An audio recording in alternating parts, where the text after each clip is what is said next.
What's up YouTube? Today I want to introduce you to the new Polyverse plugin, Supermodal. It is a modal filter, and before I get into it, I know there's going to be those people in the comments saying, but you can do this in XYZ EQ or filter, because I guess that's always the case when I introduce these new filters. And just to quickly answer that, yes, you can create EQs with hundreds of bands of filters with your own custom bands, but to get these very specific resonant peaks, it's going to take you hours of trial and error. So before you say you can do this in XYZ filter or XYZ plugin, just stop. Please. I guess my job as a YouTuber is to show you the various different workflows that these different plugins have, and then you can make the decision whether it's going to work for you or not. Generally, I find though with those types of comments, they're based 100% on face value in terms of the features that a plugin offers and not about the workflow. So full transparency, I have actually been on the beta team for this plugin for a little while. I've actually been itching to tell you guys about it because I'm actually so excited about it. I think it's really cool for various reasons. That being said, they're not altering my opinion. They don't ask me to send them the video before I publish it or anything. This is going to be purely my personal experience with the plugin and how I feel it's going to incorporate well into my personal workflow. From the day I started with the beta, I could already tell it's a fantastic plugin. There's still a couple of things that I think could be improved on, and I also want you guys to let me know in the comments what you think could be cool additions or how things could be changed and that kind of thing. So I believe the plugin hasn't officially been released yet. They've actually just opened up a public beta. That being said, is from how I've been using the closed beta, the plugin seems pretty fully fledged and in very good working condition at the moment. So they've opened the public beta up with a introductory offer. I think it's like 50% off. Don't quote me on that though. I'm going to post links to where you can find that in the description. I'm definitely going to be doing more videos on this plugin because I think it's really cool and really exciting, not only because you can get these really complex resonant tones very quickly, but also because you can get some really cool psychedelic effects. So, anyway, we've blabbered on a little bit too much in the beginning of the video. Let's dive in and have a look at exactly what this plugin does and how to use it in your tracks. Okay, so this is Supermodal. The idea is very simple. You have two filters. The filter on the left-hand side is a traditional filter that we know of. You have a low pass, band pass, and a high pass with a resonance and various other parameters like drive and that kind of thing. This is the truly special part about the plugin. So what is a modal filter? A modal filter is essentially a series of hundreds of band pass peaks that are tuned to very specific frequencies. And those very specific frequencies are basically mapped out in various different modal styles in this plugin. So traditionally, we would actually have to go and change the resonant tones to what we would want. Say, for example, if we wanted a metallic sound, we would have to know just off the top of our head what frequencies we would have to tune to get a sort of metallic sound. So this is the beauty of this plugin, or actually one of the beauties of this plugin, is we can quickly set it to very different harmonic maps of where each of the harmonics and the fundamental is. Not only do we have different styles, for example, like physical model stuff like pianos, we've got weird kind of more experimental stuff like detuning oscillators, we've got vowel stuff, but we've also got actual like metallic stuff, and then other experimental things like delays and all sorts of weird reverby effects that essentially just model the sounds of reverbs and stuff just using different maps of harmonics. That's the essentially what a modal filter is. So there are various modal filters around, on the market and that kind of thing. But I think the truly special thing about this is the fact that you can morph between all of these different modes quite fluidly. So, for example, I mean, it won't sound very realistic, but I guess this is where the psychedelic element comes into it.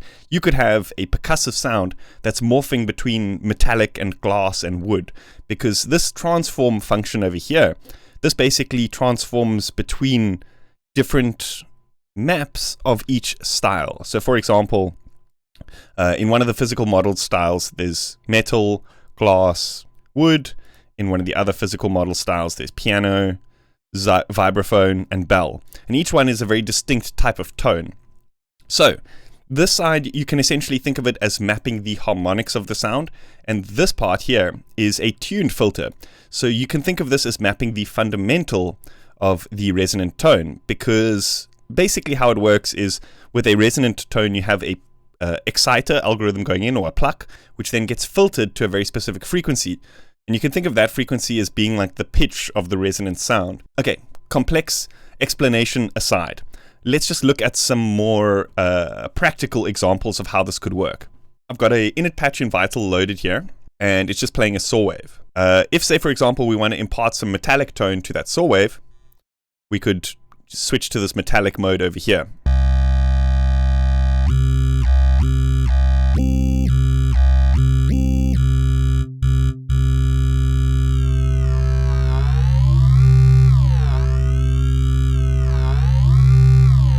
So already, just from a sound design point of view, having filters that aren't just frequency sweeps, they're sweeps between different physical elements. I think already that's a very exciting parameter in sound design. We can also, get more experimental by imparting vowel tones onto something like the saw wave.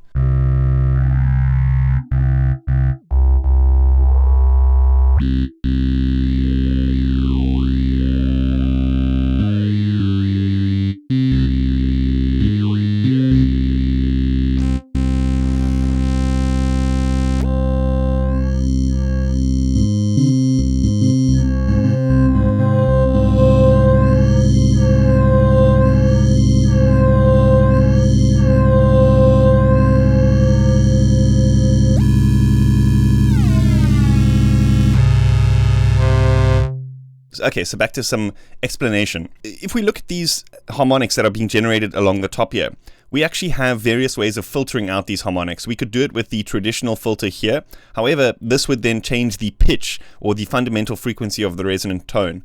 So what we could also do is we could use this partial system over here. And this is comparable to something like an additive synth, where you have control over which partials are being generated by the modal resonator.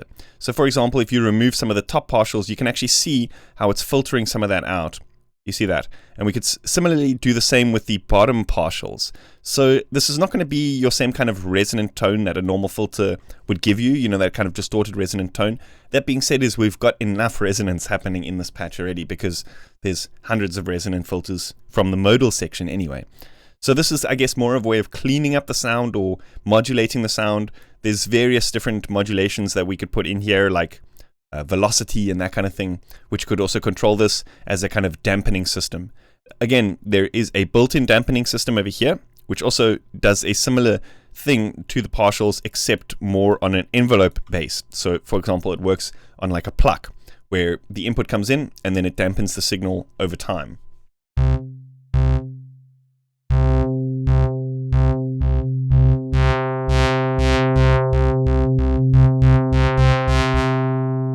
Let's start to, I want to change up this decay quite a bit, and let's set this blend. So this blend over here basically is a mix between which filter we're hearing at the output.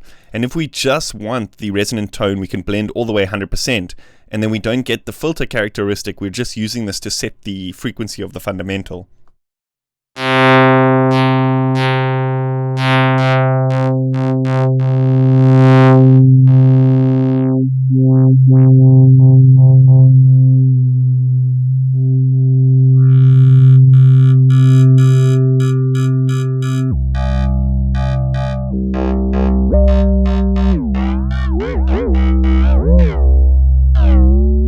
So this really starts to shine when you start to feed all sorts of weird signals into it, not just basic shapes like saw waves and that kind of thing, particularly bursts of noise, samples, stuff that is very dynamic in its amplitude. Let me just give you a quick example here. If we just change the way that this amplitude envelope in this patch sounds, now we've just got like a pluck, and we just set this over to a white noise, we still got a very musical sound considering the fact that the input is only just white noise. And that's because the modal resonators are what's actually creating the tone of the sound. Are you guys following?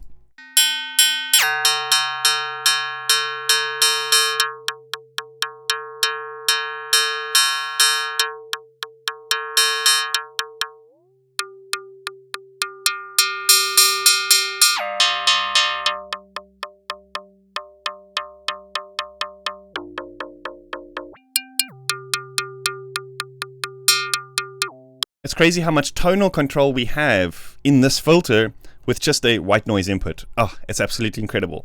So here's the true magic of this. Let's set, for example, a MIDI CV modulator over here, and let's leave this in note mode.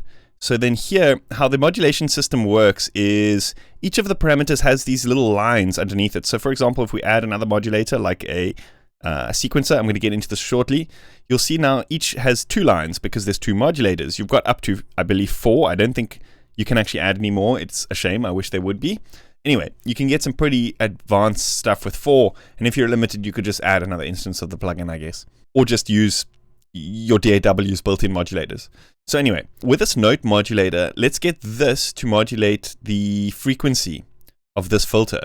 So now the note, sorry, I've set it over to ADSR by mistake. It must be MIDI CV. Now the note that's busy triggering Vital's white noise is going to also change the fundamental tone of this. And the result is going to be a tuned resonating effect. So essentially we're creating an instrument which has different chromatic pitches with a metallic tone.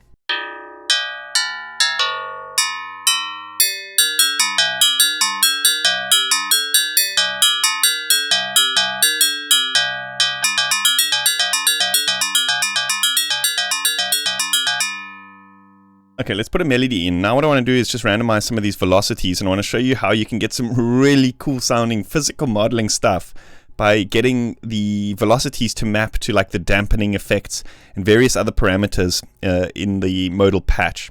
So here, for example, we could set up another MIDI CV, set this to velocity, and then get this one, the purple band, to modulate, for example, like the dampening. But we actually want to modulate it this way, so it dampens upwards. And we could perhaps get the MIDI CV velocity to also modulate like the transform, so it can go from like a metal sound into a wood sound depending on how hard we hit it. We could also use various other parameters like mod wheel, which we can then program in the patch, but let's just stick to velocity for now because it's already programmed. And we could also put in the sequencer. So I want to explain how this works because there is no LFO in the plugin, and that's because the sequencer kind of acts as an LFO. As you can see here, it's busy smoothing out these patterns, but there's various other ways you can kind of morph from a decay style using the shape parameter sequencer all the way to steps and then to smooth. So it's a pretty interesting way of doing the sequencer, but still maintaining multiple different types of sequencing. It's very intuitive, I must say. It took me a while to wrap my head around this shape parameter. I was like, where's the LFO? Where's the trigger sequences, step sequence, but it's all in one, which is very clever. So I appreciate that. So let's, for example, get this to modulate a couple of the other parameters here. Like maybe between the different styles here. Now we can get really interesting.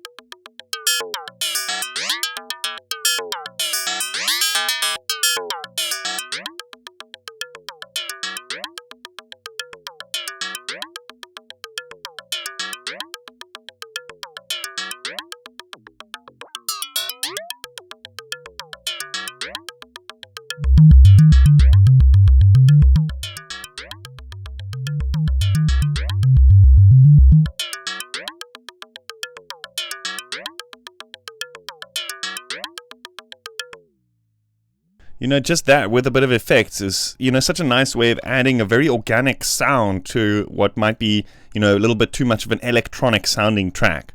So organic, but still very electronic. I love it.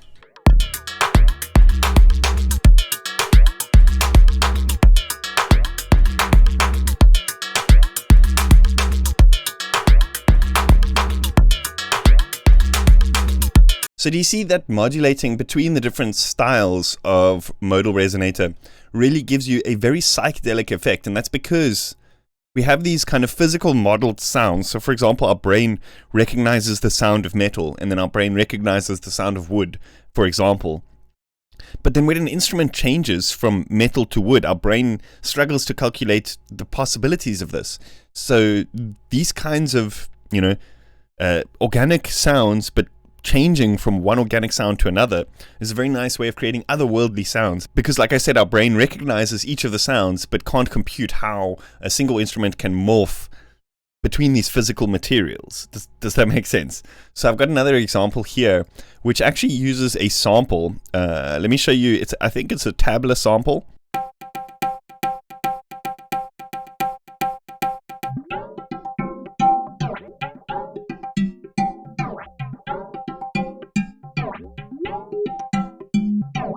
You see, it's like otherworldly because it's like it's a drum, but it's changing materials. Like, how is this possible? And I guess that's why it gives it that psychedelic effect, you know, like it's alien sounds.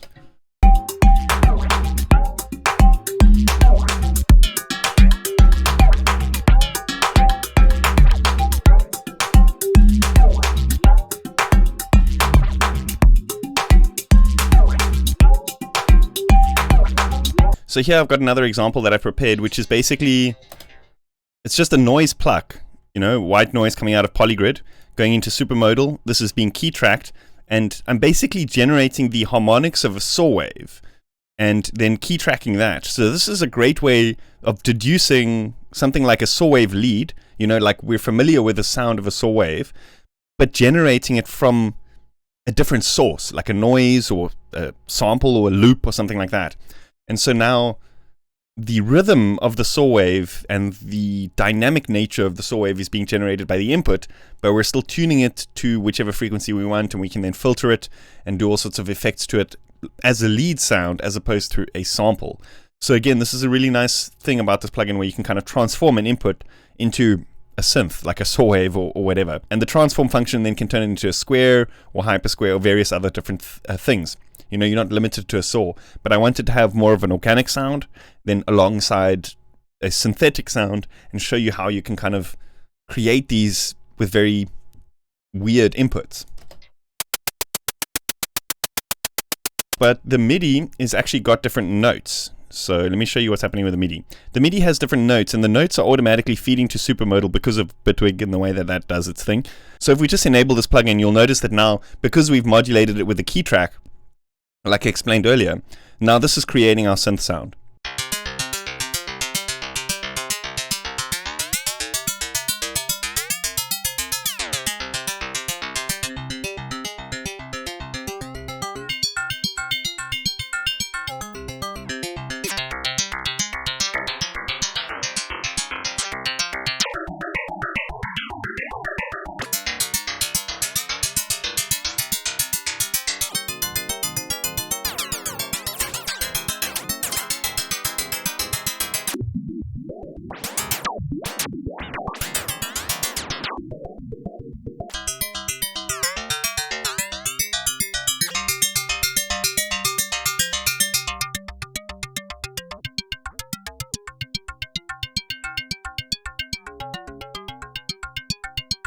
Do you see how much tonal control we have over the super simple white noise input? Oh, this is so freaking cool, guys. I don't know if it's just me that thinks this, but the possibilities here are endless. I guess people say that every single time they upload a single plugin video.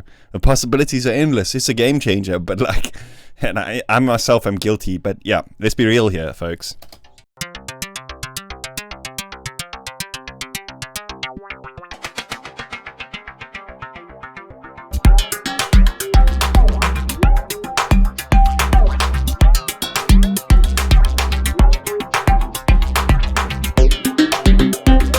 So here's something else I've prepared, which is, I think, just a saw wave with a bit of sequencing happening here. And we're changing the vocal models here, again, with a random this time.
Awesome. I hope you guys enjoyed that. Let me know what you think in the comments. Big shout out to Polyverse for sending me this plugin for the purpose of this video. In fact, actually for sending me this plugin for the purpose of being on the beta team and listening to the few queries that I had when I did raise them. So anyway, big shout out to Polyverse. And if you did enjoy the video, please consider hitting that like button and subscribing to my channel if you haven't yet.